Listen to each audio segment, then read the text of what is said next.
Hi friends, welcome to our channel. ముందుగా అందరికీ శ్రీరామనవమి శుభాకాంక్షలు. ఈరోజు మనం సేమియా పాయసాన్ని చేసేసేద్దాం.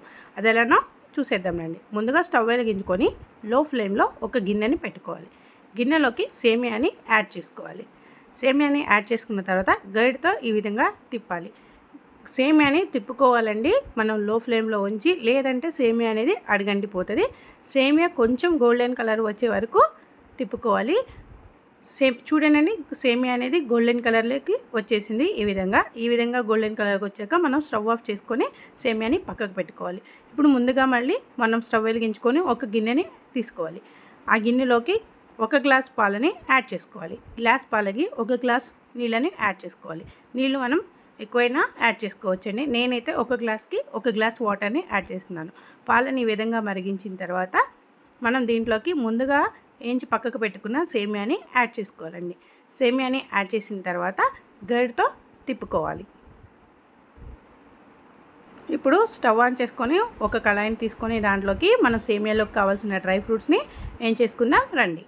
ఇప్పుడు కొంచెం 1 స్పూన్ నెయ్యిని లేదా ఆయిల్ని యాడ్ చేసుకోవాలి. కొంచెం హీట్ అయిన తర్వాత మనం ముందుగా దంచి పక్కకు పెట్టుకున్న డ్రై ఫ్రూట్స్ని యాడ్ చేసుకోవాలండి.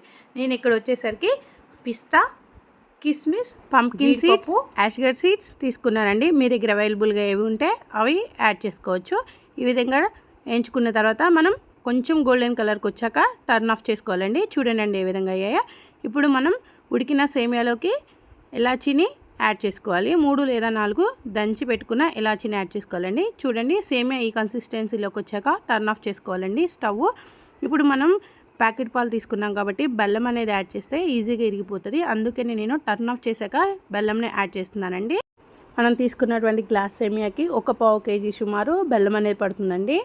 మనం తీపి మీడియంగా తింటాము అంటే కనుక 1/4 కేజీ సరిపోతుందండి. ఎక్కువ కావాలి అంటే కనుక కొంచెం మనం షుగర్ని కానీ బెల్లంని కానీ యాడ్ చేసుకోవచ్చండి. ఇప్పుడు మనం ముందుగా ఎంచుకున్నటువంటి డ్రై ఫ్రూట్స్ని ఈ విధంగా యాడ్ చేసుకోవాలి. ఇప్పుడు గరిటతో ఈ విధంగా తిప్పుకొని సర్వ్ చేసుకోవాలండి. ఇక్కడ నేను పాయసాన్ని ఓన్లీ బెల్లంతోనే తయారు చేశానండి. అందుకనే బెల్లంని యాడ్ చేసుకున్నాను. లేదంటే మీరు బెల్లం ప్లేస్లో షుగర్ని కూడా యాడ్ చేసుకోవచ్చండి. Thank you for watching. ఈ వీడియో కనుక మీకు నచ్చితే please like, share and subscribe.